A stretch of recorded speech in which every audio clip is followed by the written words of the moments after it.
Good morning, students. This is Vijay Lakshmi here, your business studies teacher. We have already started doing topic directing and its importance. Today we will do features of directing. First feature is it initiates action. Directing is key managerial function. It makes the things happen. Actual work starts under directing function of management. Second feature is it takes place at every level of management.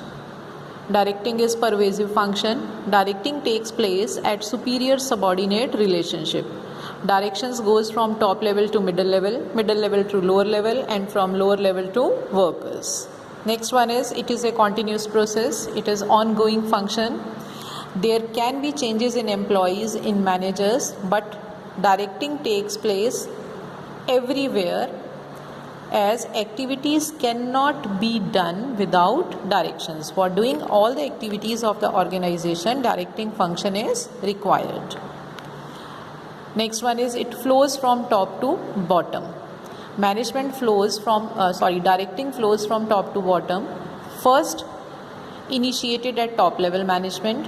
Top level management give directions to the downward employees in the form of motivation and leadership. This way it goes on from top to bottom, right? So all these are features of directing function.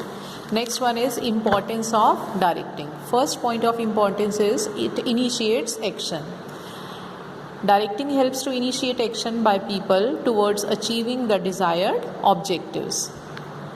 Second is it integrates group activities. Organizational objective can be achieved when individual efforts are integrated. They are put all together. The efforts of all employees are put all together. And directing integrates employees' efforts in such a way that every employee makes effort, contributes to the organizational objectives. Next is means of motivation. Directing guides employees to realize their potential by motivating them and leading them. A good leader identifies the potential and motivates employees to work up to their fuller capacity. Next is directing facilitates changes. Organization works in changing environment. Effective directing helps subordinates to reduce resistance कि अड़ जाना किसी काम को उससे reduce करना, and develop required cooperation in introducing changes in the organization. Last point of importance is it provides stability and balance in the organization.